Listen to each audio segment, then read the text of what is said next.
semuanya, kembali lagi di YouTube Cerita Nupi, di mana kami sebagai pasangan menceritakan bagaimana perjalanan kami dalam mindful, menyadari diri, sekeliling, dan tentunya bumi. Kenalin, aku Novia. Dan aku Yobel. Aku backgroundnya sebagai musisi dan content creator. Kalau Yobel kerjanya di NGO, memang ngurusin soal iklim, lingkungan gitu. Jadi hari ini kita mau ngomongin kalau kita udah Gak beli baju baru lagi. Yeay. Jadi kita hari ini fokusnya ngomongin soal slow fashion, fast fashion yang sekarang beredar ketika kita lagi menjalani hidup. Mungkin ceritanya mulai dari background masing-masing. Iya, kalau background kan sebenarnya nyambung sama tadi aku menjelasin slow fashion, mungkin salah satu kata kuncinya. Kalau cewek tuh kan kayaknya nggak bisa, nggak slow fashion dalam arti harus ngikutin tren, terus baju juga harus warna-warni, match-matchnya harus bagus gitu. Justru obrolan ini mulai dari kamu kalau aku lihat gitu, background keluarga kamu gitu. Karena kalau di aku ada juga tapi ceritanya agak berbeda. Nah kamu cerita dulu deh. Nah, kalau aku backgroundnya justru sangat berlawanan dari minimalis dan memikirkan lingkungan. Jadi backgroundnya sebenarnya mamaku tuh sering banget beli baju. Jadi sampai sekarang aku baru tahu juga kayak 2 minggu yang lalu kalau misalnya dia di umur 60-an sekarang masih sering beli baju. Padahal bajunya tuh udah banyak banget. Lemari tuh udah penuh banget. Ini aku insert fotonya. Udah penuh banget. Terus kayak bingung. Kayaknya kalau aku identifikasiin karena dia tuh dulu kebiasaan stress shopping. Jadi sering kayak beli baju tanpa mikir kalau dia udah punya. Jadi sering banget tuh kalau misalnya aku lagi kayak di Qatar ada baju yang mirip gitu kayak kemeja putih, dia mungkin punya 2 lusin gitu. Jadi backgroundnya kayak gitu. Terus ditambah lagi dia suka hoarder. Jadi aku ditumbuh dan besar di keluarga seperti itu. Ketika aku habis lulus 2018 gitu, aku tuh kayak ketemu YouTube channel minimalis gitu. Jadi itu pertemuan pertama aku tentang konsep minimalis dan slow fashion. Iya, belum gitu. belum tahu tentang lingkungan saat itu gitu. Jadi pintu masuknya lebih ke minimalis, barangnya sedikit gitu ya. Mungkin aku cerita itu dulu, background kamu dulu, baru nanti kita cerita tipping point kita. Ya kalau ceritaku sih, aku nggak nyadar ya ini ternyata background keluarga gitu. Iya, karena awalnya nyadar ada background keluarga dari dengar cerita Novia yang kalau dia selalu ngomong di kontennya mamanya hoarder gitu kan. Dan waktu aku datang ke rumahnya memang banyak banget bajunya gitu. Dan aku baru ngeh Novia waktu aku deketin dan sekarang jadi istri, bajunya juga sebagian besar baju mamanya gitu ya. Ini gitu. Baju mama. Ya, ini baju mama. Aku nggak beli. Nah kalau aku mungkin bukan baju mama tapi baju orang gitu. Jadi background keluargaku ya dalam konteks itu ya lebih ke aku cowok paling besar. Terus adikku cewek satu, cowok satu paling kecil. Nah sekarang tinggal cuma berempat kan, papa udah nggak ada gitu. Nah di keluarga itu ya mama sama adikku ini punya pandangan fashion yang beda kiblat lah sama aku ya. Beda banget. Sangat. Gue pikir kayak apalagi waktu itu kerja online. Jadi aku dari awal lulus kuliah itu kerja tuh online terus. Jadi aku gak ngerasa butuh ganti baju pada dasarnya. Apalagi beli bawahan kayak celana bagus biar mix gak butuh. Gue pakai boxer di bawah juga orang gak tahu kan gitu. Dan memang jarang ke event-event formal gitu ya. Jadi sepatu, baju memang dari awal gak ada kebutuhan. Cuman karena mungkin adekku dan mamaku cukup sayang gitu ya.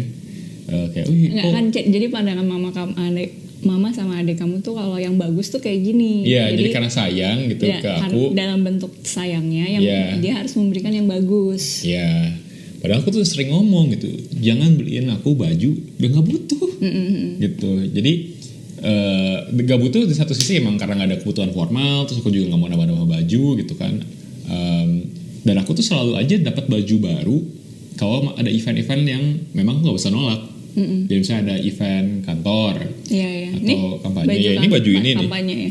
Baju kampanye aku nggak minta gitu kan. Don't Kasarnya nggak pernah minta gitu, tapi kan dicetakin terus dikasih, ya udah gitu kan. Jadi paling beli baju cuma sekali waktu itu, gara-gara aku suka banget tuh. Nah dulu aku tuh pas tahun 2017 gitu ya, abis kerja, baru mulai kerja, aku tuh ngerasa aku mau beli baju gitu, karena kan mungkin background mama kayak gitu kan. Jadi ada tuh paling kayak 2 bulan adalah beli baju baru gitu, karena pengen kelihatan fashionable. Masih aku juga malu kalau misalnya aku pakai baju yang sama. Bahkan dulu pas konten bass, aku nggak mau pakai baju yang sama di video. Jadi kayak misalnya aku main lagunya Billie Eilish misalnya cover lagu, aku nggak mau nanti next aku mau cover lagu September misalnya, bajunya sama, aku harus beda gitu. Ya aku justru tadi mau nanya itu, karena selain background keluarga, di dalam konteks kamu, background kamu adalah entertainer lah, bisa dibilang yang musisi gitu. Apalagi kalau social media kan idealnya cewek itu banyak yang bikin konten yang micro influencer ya, yang soal fashions kan gitu. Nah terus itu dulu aku gimana juga tuh? malu kalau misalnya job pakai baju itu doang. Kayak misalnya waktu itu ada satu aku ikut wedding entertainment harus pakai baju putih. Nah pakai putihnya itu harus dress kan, karena main bass. Gak bisa cuma putih gitu. Iya, jadi abis itu setelah itu aku kayak bisa minjem baju mama sih, tapi ada beli baju baru gitu. Jadi backgroundnya sih sebenarnya aku benar-benar nggak tahu. Iya, paham. Dan sama kayak orang banyak suka sebenarnya shopping dulu.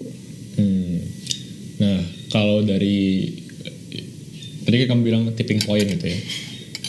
Apa ya, mungkin bukan tipping point ya, lebih ke pivotnya gitu ya, bisa pivot gitu, melihat dunia dengan cara yang berbeda gitu. Ya. Itu gimana? Kalau aku tadi kan yang soal YouTube itu, kayak jadi aku nonton ini YouTube-nya Matt D'Avella, itu muncul gitu di homepage. Seingat aku tuh pertama kali itu, jadi aku lihat dia pakai baju abu-abu terus, minimal wardrobe. Abis itu baca bukunya Marie Kondo. Jadi lumayan tuh, akhirnya aku baru sadar, oh iya bener juga ya, capek juga ya punya banyak baju, dan capek juga punya banyak barang. Habis itu akhirnya mulai di catering. Nah di situ aku mulai pelan-pelan belajar tanpa diintensikan untuk belajar. Jadi kayak sambil kerja, sambil beraktivitas, kayak oh ya kayaknya hari ini enak deh di clutter gitu. Udah di clutter. Ditambah mama papaku tuh beda banget orangnya. Jadi papa tuh sukanya yang di clutter, mama tuh nggak suka. Ya kan mungkin order. bahasa dia bukan di clutter ya, ya beres-beres. Maunya bersihin. Jadi itu jadi konflik keluarga yang akhirnya juga aku pengen nemenin papa, kayak oh ya bersihin. Sedangkan mama kamu numpuk terus nih. Iya di clutter. Dulu juga nggak ngerti sampah. Jadi kayak ya udah buang-buang aja di depan rumah. Yang penting rumah tuh agak lega gitu. Nah sering berantem untuk mama gara-gara itu. Terus gimana dampaknya sama dengan kamu kan yang mengadopsi value baru, kebiasaan baru, hubungan sama mama, ada impactnya gitu ke keluarga gitu, atau apa gitu yang terjadi berubah gitu setelah kamu pivot? Enggak sih, karena kan papa punya value yang sama kayak aku berarti kan. Jadi kamu punya temennya. Tanpa dia ngerti itu tuh minimalis gitu. Dia ngertinya beres-beres. Iya, pokoknya intinya dari value minimalis itu yang aku dapetin, aku tuh langsung dapetin dampaknya lebih lega aja. Kamar jadi lega, semua barang punya rumahnya, terus baju juga. Kalau baju aku masih gitu waktu itu kayak malu kalau misalnya ketemu orang yang sama pakai baju yang sama gitu. Jadi pada saat itu aku akhirnya lama-lama belajar. Habis itu aku baru sadar juga ada satu revelation dalam hidup aku. Setelah aku mengonsumsi banyak konten tentang minimalis, aku tuh mikir iya juga ya, kayaknya gue nggak seperhatian itu deh sama orang. Kalau misalnya gue lagi pergi hangout, gue nggak inget Yobel tuh kemarin minggu lalu ketemu gue pakai baju apa. Jadi aku tuh ngerasa kayaknya sama nih. Aku tuh inget aku pakai baju apa. Tapi kan orang belum tentu inget baju yang minggu lalu aku pakai tuh apa. Jadi setelah itu aku mikir berarti mungkin orang juga sama kali ya. dan ngapain aku mikirin gitu. Nah sejak Iya, saat iya. itu aku kayak lama-lama membiasakan diri nggak perlu khawatir tentang apa yang aku pakai di depan orang ketika aku pakai itu ke orang yang sama gitu. Ya kalau aku justru dari awal udah mikir gitu. Iya, Gue karena mikir kamu kayak ya kebayang kan ini orang online meeting lihat, dan teman-temanku juga nggak pakai. ya karena lingkungan Ya, kan. lingkungan, Kamu jadi- di ITB, aku di UPH. Ya walaupun anak ITB juga ada yang fashionnya bagus gitu, cuman aku selalu mikir aku kayaknya kalau ketemu orang nggak pernah lihat sepatunya dulu gitu, nggak pernah lihat celananya dulu. Aku paling ya baju lah mentok-mentok gitu ya, itu juga ya nggak sampai keganggu banget. Kalau bau baru gitu, aku mikirnya gitu loh. Iya. Jadi- kalau bau ya kecium. Iya, kalau bau kecium, kalau looks kan kayak ya udah gitu kan. Tapi lebih ke maksudnya memang sih kadang-kadang mikir juga apa kalau ada yang nanya gitu ya. Terus kalau lu nggak beli baju ekonomi gimana? Itu nanti kita bahas belakangnya. Tapi tipping point kamu berarti kan kamu nggak ada. Nggak ada, pivot apa lurus-lurus aja hidupnya. Iya, jadi kayak nah sekarang kita aku sebelum ngomongin tentang ekonomi yang sering perekonomian, kalau misalnya aku ngonten tentang slow fashion tuh sering banget ditanya, ini mah parah, nanti jadinya UMKM nggak bisa hidup gitu.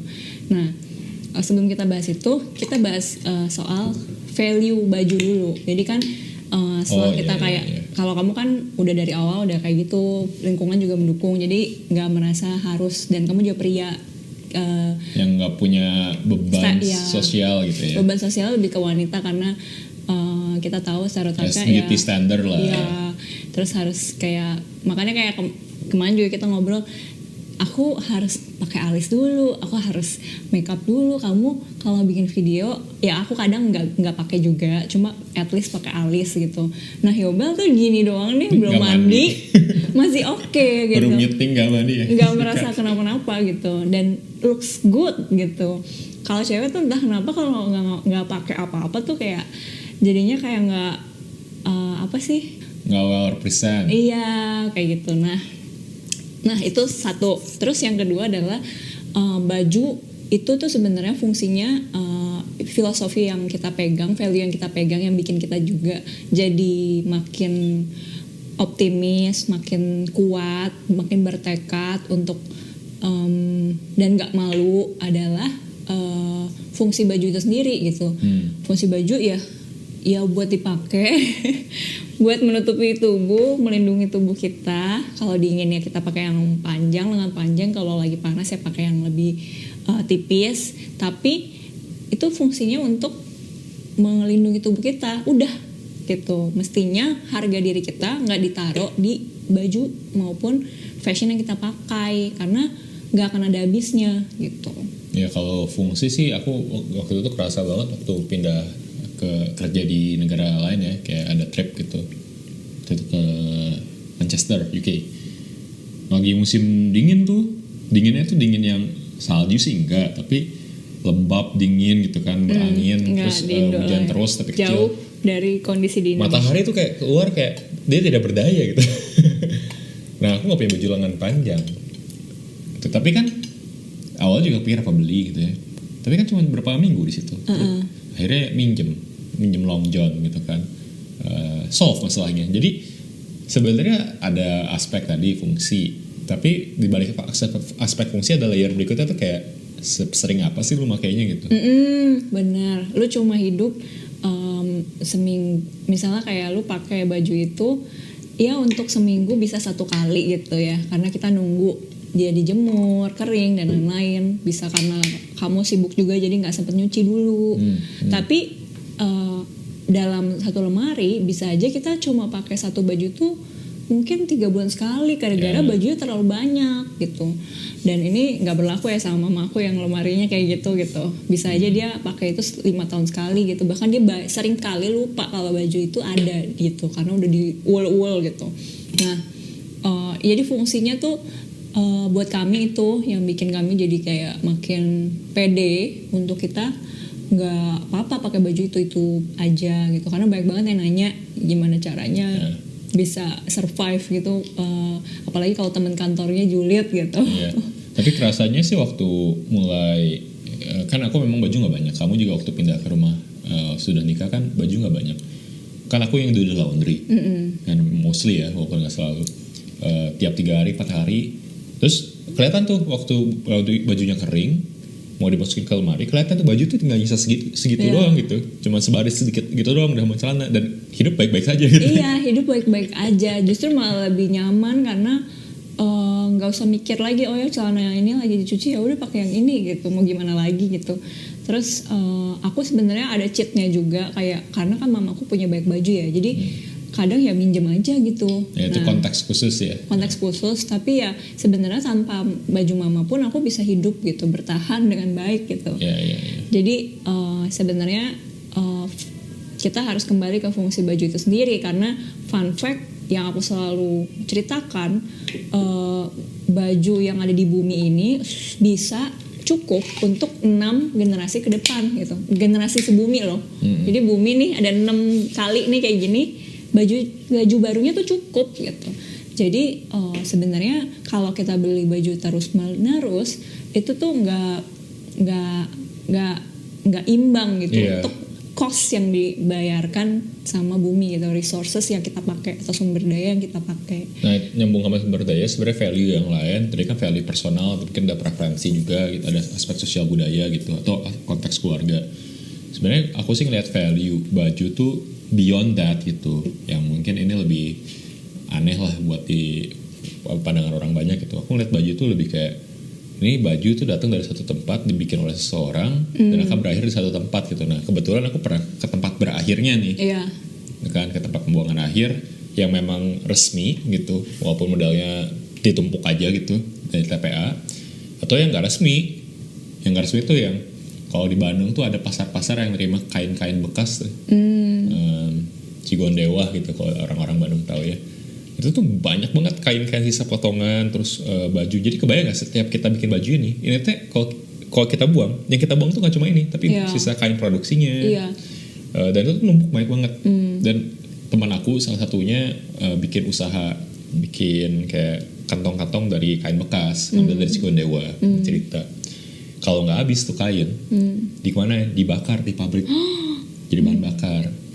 Kan kayak berarti the more we, sebenarnya lebih ke ada efek samping yang ternyata besar nih gitu. Nah, jadi satu aksi konsumsi kita itu besar dampaknya, berentet dan kayak efek domino gitu. Mulai dari produksinya itu ada sisa. Ekstraksi kalau mau jauh ya. Ya, dari sisanya, ekstraksi sumber dayanya, terus produksinya ada sisa juga yang pencemaran di sungai maupun tadi kain-kain sisanya. Habis itu didistribusi juga ada waste lagi. Habis itu pas kita beli juga ada packaging lagi. Habis itu emisi karbon dari semua itu. Jadi satu kali beli baju tuh banyak dampaknya gede. Satu contoh lainnya yang eye opening waktu itu kuliah, aku kunjungan lapangan ke pabrik, salah satu pabrik tekstil di Bandung lah yang lumayan besar. Kita sih fokus di pengendalian pencemaran airnya. Jadi ada alat, kita sebutnya wastewater treatment plant gitu ya. Di situ tuh isinya pewarna, gila. Udah diolah aja. Ya kita lihat yang memang di outletnya langsung, kita lihat yang outlet ilegal gitu. Karena banyak gitu, kita bilangnya outlet siluman gitu. Warnanya bukan udah nggak amburadul lah, terus baunya, terus nggak ada kehidupan gitu di sungainya gara-gara itu. Jadi kalau kita lihat report dari berbagai lembaga gitu ya, sungai kita di Citarum itu jadi yang terkotor. Salah satu faktor terbesarnya ya, selain dari sampah yang masuk ke sungai, adalah tekstil gitu. Nah, kenapa bisa kayak gitu? Karena biaya baju kita itu murah. Jadi waktu biaya Shopee kita terlalu juga murah, banyak tuh. Iya, terlalu murah. Beberapa hal yang bisa di-exclude biar biaya yang murah adalah biaya pengolahan limbah. Nah, jadi kan kalau kita dapat baju murah banget nih, sebenarnya aku tuh kayak agak mikir gitu.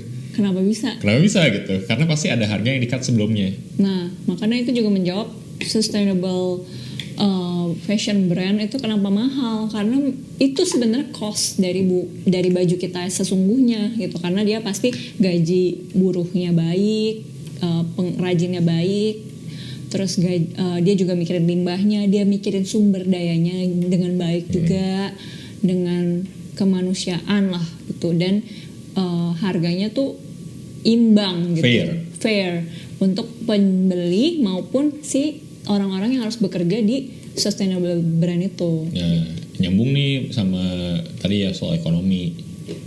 Berarti kan kita tahu nih buruk nih. Ya. Idealnya ditinggalkan kan. Mungkin ada orang yang ngomong lah lu pada utopis lah gitu.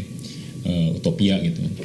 Ya pada realitanya ini buruk dan memang kalau kita mau hidup lebih baik ke depannya ini harus ditinggalkan. Itu fakta harus diterima gitu ya. Terlepas utopis atau enggak kan. Nah, pertanyaannya gimana cara berpindah ke situ kan?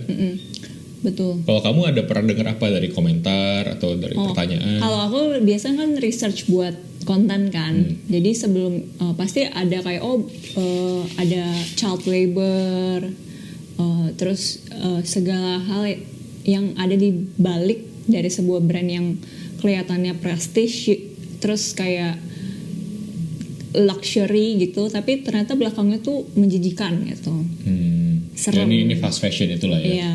Nah, kalau komen-komennya sih sebenarnya so far 80% mereka tuh mau untuk berubah gaya hidup.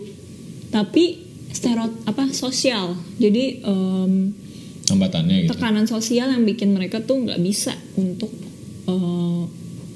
mengerem aksi konsumsi mereka. Karena misalnya kayak tadi ada yang julitin, ada yang juga ngomongin kayak pakai baju itu doang gitu, baju itu melulu.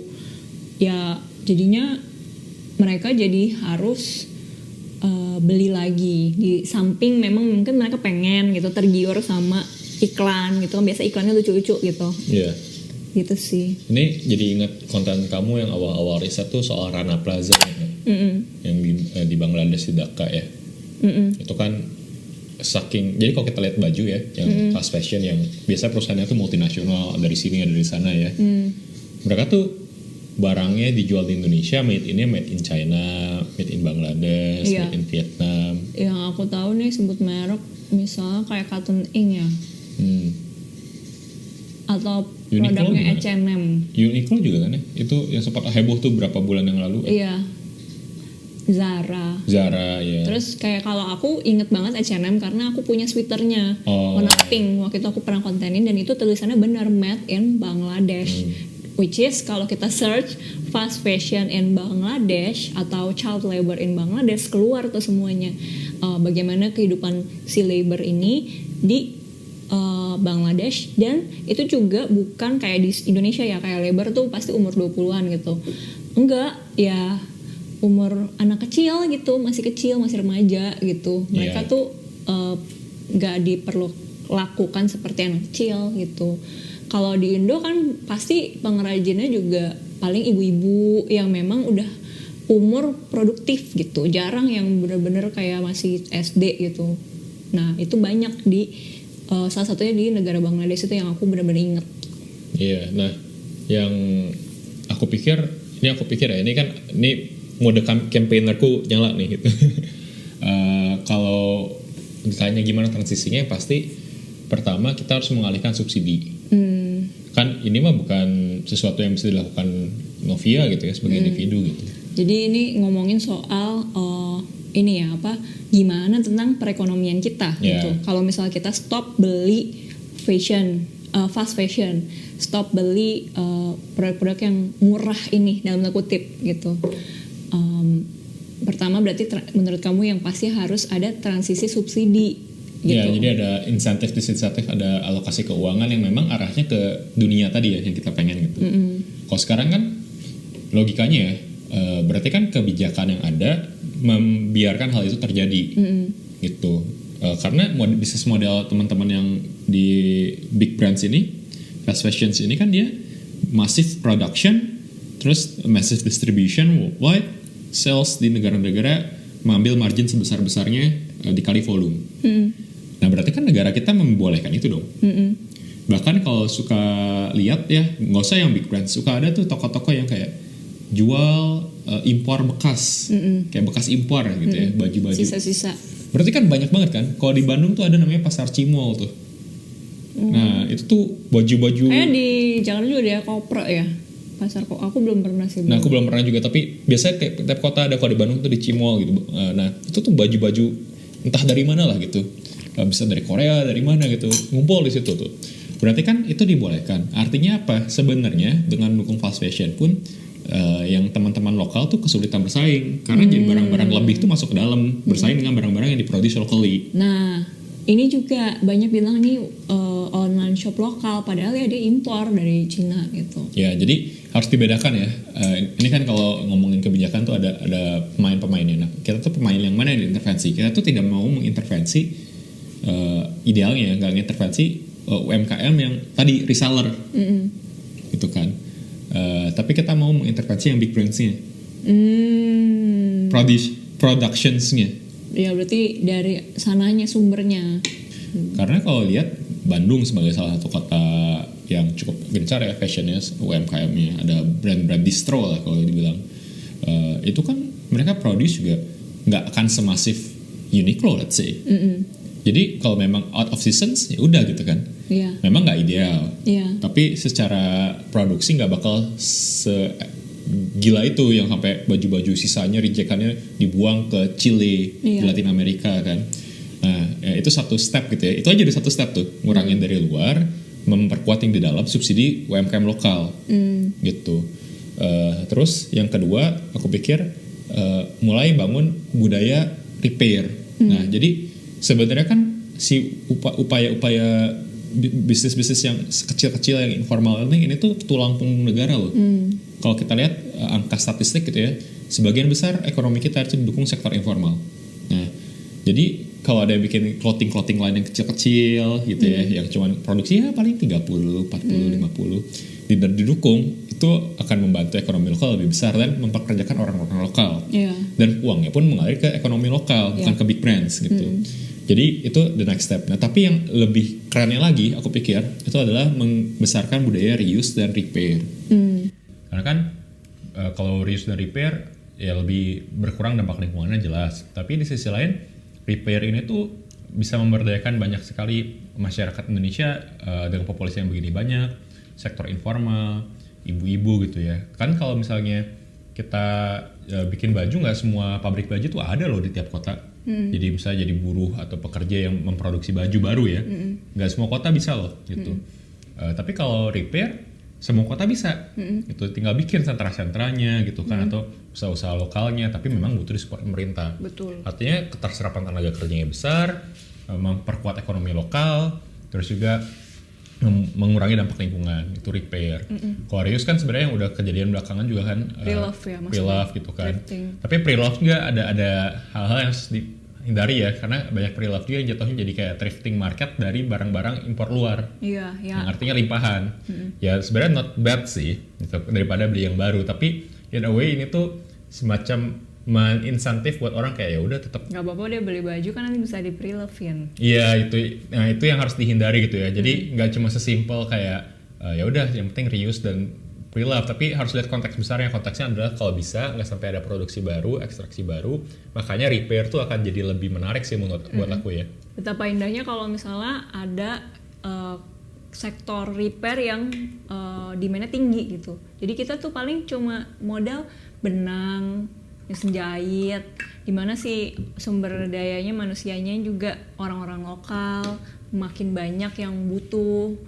Kita juga jadi bisa memperbaiki baju-baju yang kita sayang, untuk paling bahan yang dipakai juga sedikit gitu kan. Jadi kayak gitu. Jadi itu adalah dunia yang lebih menyenangkan. Ya lebih ideal, lebih menyenangkan, lebih baik buat lingkungan dan juga baik buat ekonomi sebenarnya. Ini in a way kayak mematahkan ya, membantu teman-teman yang ngerasa masa ini baik buat ekonomi gitu ya, slow fashion gitu.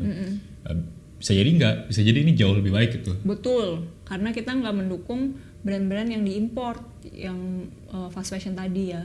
Iya, dan ini kan tadi ya, kalau kita beli barang-barang baru yang impor-impor ini gitu ya, ini tuh uangnya lari ke siapa sih? Itu sih pertanyaan mendasar ya, uangnya lari ke siapa? Karena kalau kita mau lihat dampak yang tadi bilang ekonomi, kita harus lihat siapa yang diuntungkan di ujungnya. Gitu. Jadi aku pikir ada alternatif-alternatif yang menarik buat kita explore bareng-bareng. Betul. Terus tadi kita juga sempat agak loncat.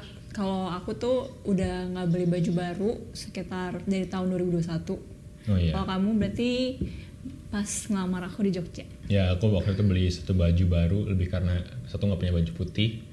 Terus aku suka bajunya, tulisannya kayak udahlah sekali-kali gitu. Beli di Jogja di coffee shop yang kita suka. Tapi kayaknya kalau Yobel sebelumnya juga udah jarang banget beli baju. Jadi paling ya kalau di average in gitu kayak mungkin setahun sekali gitu ya. Itu juga kasus khusus. Tapi beli masih ada, cuman lebih ke barang-barang yang masih bingung gimana gantinya, misalnya celana dalam. Terus kadang kaos kaki ya gitu, kayak waktu itu kaos kaki udah robek-robek semua, sedangkan butuh gitu yang agak tebel. Nggak ada perilavan itu kan. Iya. Dan ini tuh sebenarnya sebuah model yang kita mau coba, ya kalau aku sih challenge diri aku sendiri bisa atau enggak gitu, dan sebenarnya bisa. Dan kalau misalnya tekanan sosial kayak misalnya teman-teman cerita Nupi juga banyak yang bilang kayak gimana caranya kalau temen aku kayak ngomongin aku, keluarga aku juga komplain segala macam. Nah ya kita cuma bisa kasih tahu kalau kita komunikasikan dengan secara asertif gitu ke mereka kalau misalnya kita tuh nggak value itu gitu. Iya. Jadi ngomong ceritain aja kenapa ya gue lakuin ini gini gitu. Terus kadang juga ada yang nyerah, misalnya kayak mama dulu misalnya 8 tahun lalu dia suka beliin aku baju, terus aku nggak pakai, jadi akhirnya dia berhenti. Dia frustrasi sendiri. Iya dia berhenti. Terus kalau misalnya sama teman-teman karena kita kenal dan dekat, jadi aku kayak juga jelasin kayak oh ya kalau misalnya beli kado jangan beli baju ya karena udah banyak segala macam. Iya. Jadi harus mengkomunikasikan sih. Gitu. Dan orang kalau dengar cerita itu mungkin nggak langsung jadi slow fashion ya, nggak jadi Novia gitu modelnya. Iya nggak perlu. Mungkin dari ngobrol teman gitu ya, ngobrol sama Novia kayak kenapa sih lu nggak beli baju sekian tahun, terus kamu jelasin. Mungkin penjelasan kamu merembet ke minimalis, mungkin merembetnya ke oh ya dia lebih mawas diri atau mindful consumption ya, kalau mau beli apa lebih mikir lagi gitu kan. Mungkin dia jadi lebih literate soal isu lingkungan secara umum gitu, dan itu it's good enough. Tapi poinnya adalah ini kita bukan mau menyeragamkan semua orang harus kayak gini, karena kita paham ada konteks-konteks misalnya teman-teman yang kerja di korporasi atau di dunia banking gitu ya, ada keperluan fashion yang khusus. Tapi kan ada alternatifnya, misalnya beli local brands ya. Iya bener, jadi kayak kadang kan teman-teman pada bilang kan kayak sustainable fashion tuh kenapa ya kok mahal. Ya karena ada cost yang mereka pertanggungjawabkan secara adil gitu, kayak buat pengrajinnya yang tadi warna alami, ya pewarnanya juga, pokoknya pasti ada harga yang memang mereka pertimbangkan gitu. Jadi kalau memang mau beralih gitu untuk lebih ramah lingkungan, selain kamu nggak mungkin semua orang nggak harus semua orang nggak beli baju baru, tapi kamu bisa pertimbangkan untuk cari brand yang baik, yang ramah lingkungan, yang lokal, yang kelihatan nih misalnya di highlights IG-nya, oh dia produksi di sini, pengrajinnya diperlakukan dengan baik, dan itu banyak sekarang. Jadi tips kamu kalau ada teman-teman yang kayak mempertanyakan mendekati secara asertif gitu ya? Iya, dikasih tahu aja, dijelaskan gitu. Dan sebenarnya orang 80% pasti kayak, oh ya gue juga pengen kayak gitu. Cuma mungkin antara nggak tahu caranya, atau mungkin cara yang ada buat dia masih kurang mudah gitu di konteks dia saat itu. Iya, dan kita juga jadinya secara kesehatan mentalnya juga jadi lebih baik karena kita tuh fokus sama apa yang kita lakukan dalam hidup, bukan apa yang kita pakai gitu. Dan itu menurut aku juga bisa applicable ke semua orang, mau orangnya kerja apapun, mau orangnya background apapun, kalau dia harus mikirin 10 menit, 20 menit cuma buat mikirin baju mereka, pasti kan jadi nggak produktif dan nggak sehat juga. Ya, dari sisi spiritual aku juga baru ngeh ternyata banyak ajaran-ajaran soal ini ya di berbagai agama gitu kan. Ini harta nggak dibawa mati, itu mungkin terms-terms yang ditarik dari nilai-nilai agama gitu. Jadi aku rasa orang-orang bisa masuk dengan pintu yang berbeda-beda, dengan format yang berbeda-beda, tapi yang penting adalah ada satu narasi gitu ya, ada satu mimpi yang bisa ditawarkan, yang kita perjuangkan bareng-bareng nih, karena selama ini kan dibilangnya kalau dari produsen atau yang ekstraksi ya gitu ya, ini ada demand-nya gitu. Terus aku sih ngerasa aku nggak demand. Iya benar. Jadi aku kita butuh, tuh sebenarnya, tapi aku nggak demand banget gitu loh. Jadi sebenarnya kita tuh bisa membuat demand secara kolektif. Kita maunya yang lebih sehat gitu. Jadi kalau kita sama-sama beralih nih, udah nggak beli dalam tanda kutip, ini contohnya nggak beli H&M gitu. Karena tadi kan yang kayak fast fashion itu gitu. Jadi kita malah belinya yang lokal-lokal nih, yang kelihatan brandingnya gini gitu. Itu pasti kayak orang juga, si produsennya jadi mikir kayak misalnya dia bikin baju selama ini impor segala macam, oh ternyata yang ini sekarang demandnya udah beda ya gitu. Kayak masker dulu COVID pada jualan masker gitu karena emang demandnya gitu. Ya gitu. betul. Demand ini disuarakan bersama, makanya ya udah kita pakai ini jadi obrolan sehari-hari. Kita demand produsen, kita demand pemerintah, kita dorong biar ada regulasi yang lebih fair, yang lebih mendorong ke mimpi yang kita pengen bersama. Amin. Ya, Nah, itu aja kali ya. Dari video kita hari ini, kita akan ceritakan banyak hal lagi. Jangan lupa di like, subscribe, dan sampai jumpa di Episode selanjutnya. Bye.